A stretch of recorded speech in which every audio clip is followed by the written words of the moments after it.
What is up, guys? Slump here, and today we're going to be focusing on the team that thankfully jumped all the way to the number 2 pick in this draft class, the Sacramento Kings.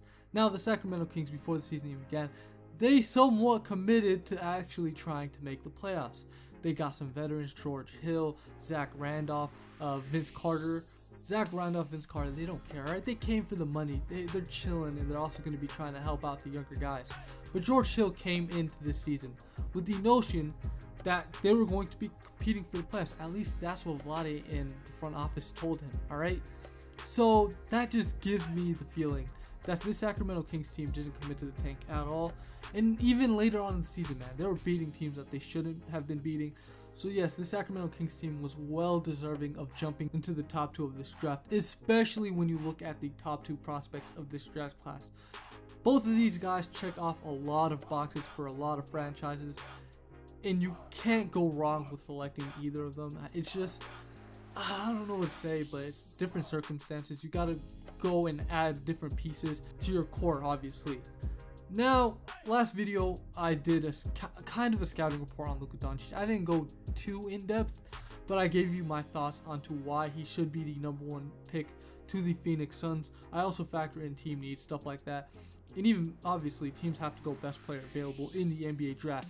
You don't have that luxury of going for a player that can potentially fill a need. You have to take the best available player, and it's that simple. Now, when we look at the Sacramento Kings team, in my opinion, they have more depth than the Phoenix Suns, I'd like to say, but they don't have more star power. They have 2 solid starters who should be starting for this team for many years in Bogey and DeAaron Fox. You also have some decent big men in Willie Cauley-Stein and Scala Bissier. You also have, honestly, in my opinion, a great 6th man in Buddy Hield. I think Buddy Hield should embrace that role. And then you also have some other solid pieces like Justin Jackson, who got selected with the 15th pick. And then a high risk, high reward type player who, obviously missed all of last season in Harry Giles. So this team honestly has some depth. They're just missing a bona fide star, a superstar. And when you look at the top 2, that's who you kind of got. You got 2 stars, okay? A guy who can help elevate his teammates' play in Luka Doncic, and then an explosive juggernaut in DeAndre Ayton. You can't go wrong with either of these 2 guys. If one of them falls to number 2, you take them without hesitation. Stop being an idiot. Stop going after Michael Porter Jr., who may end up being the number 1 prospect. The Kings don't have that luxury of taking a risk anymore, okay? They need to build a foundation, and one of these 2 guys can be the building blocks for that foundation. You cannot mess this up, Vlade. You cannot. Now, with Luka Doncic off the board, you guys are going to have to take the other best player available, which is DeAndre Ayton, the center from Arizona. He averaged 20.1 points per game, 11.6 rebounds per game, shot around 35% from 3, only took 35 threes, alright? Keep that in mind. Not a large sample size at all. So you got to be kind of skeptical on that, especially when you also think about that it's college 3-point line, not the NBA 3-point line.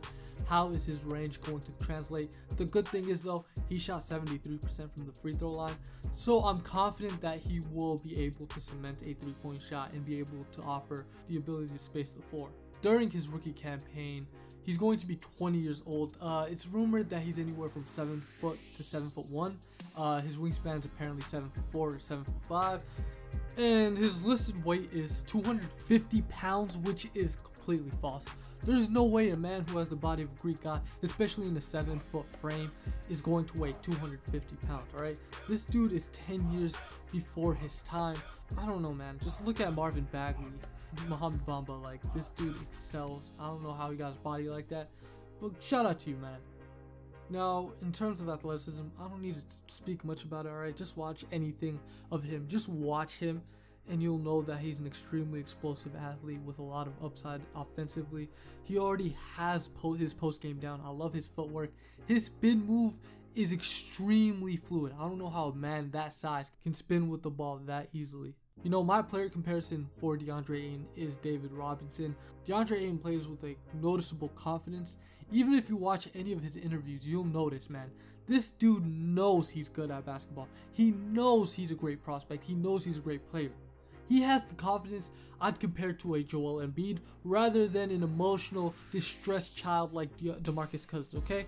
You won't be getting another DeMarcus Cousins with the DeAndre Ayton pick. You will be getting somebody who can hype up his own team, and that is a major plus. On the defensive end, like I said, he lacks the intangibles, man. He seems lost on every play. But unlike Jahlil Okafor, who a lot of trolls are comparing him to, this dude is extremely athletic. He keeps his body in check. He can disrupt plays with his length and athleticism.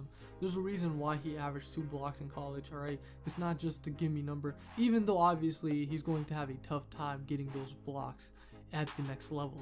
I mean, we saw DeAndre Jordan's block numbers just drop immensely this season. And the reason for that is, if you can't play the pick and roll well, you're not going to have a lot of blocks nowadays.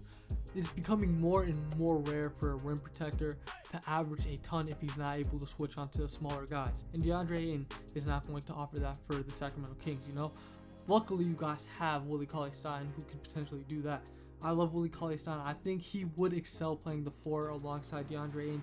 This isn't going to be a classic case of 2 bigs who kind of need the restricted area to dominate, like in Nikola Jokic and Jusuf Nurkic, where they had to deal one of them, and luckily they picked the right player, obviously, after they saw the flashes Nikola Jokic was bringing to the team. Nikola Jokic needs a lot of space, whereas I think DeAndre Ayton and Willie Cauley-Stein can strive playing on the court at the same time. I'm not sold on Scala Bissier, so I mean, it's going to have to happen, hopefully.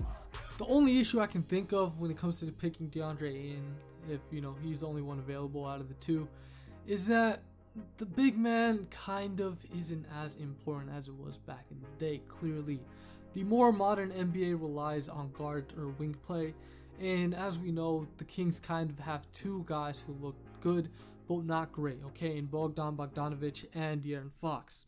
If those 2 guys play extremely well within the next 2 years, we might see the Sacramento Kings make a playoff push. Otherwise, they're still going to need to add a couple more pieces. Like Karl Anthony Towns couldn't win without Jimmy Butler. It took Jimmy Butler being on the team to give this team even a shot to make the playoffs. And that seems absurd with the amount of talent him and Andrew Wiggins have. Yeah, Andrew Wiggins was horrible last year. However, he possesses the talent to become much, much greater. Having a dominant big man is becoming undervalued in today's game. So all you Kings fans need to do is pray and pray that De'Aaron Fox could somehow become the player you guys expected him to be when you guys drafted him.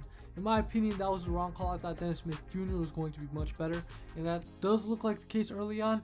But still, De'Aaron Fox has a lot of upside. Bogdon is going to be consistent for a very long time, and having a 6-man in Buddy Hield and Justin Jackson coming off the bench, that's pretty solid.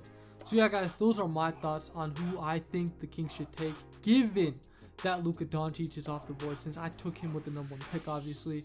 So yeah, guys, if you enjoyed this video at all, make sure to leave a like, and most importantly, share this video with your fellow King fans if you found it entertaining or enjoyable or even informative, alright? So yeah, guys, that's been it. Have a good one. Peace out.